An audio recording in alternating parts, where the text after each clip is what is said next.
declarando agora, Jesus, tudo aquilo que precisa ser mudado, tudo aquilo que precisa ser transformado na sua vida, na sua história.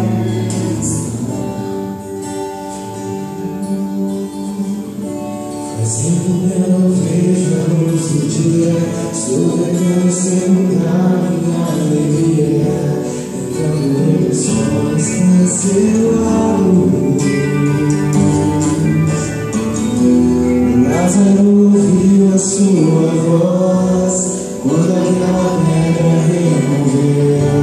Depois de 4 dias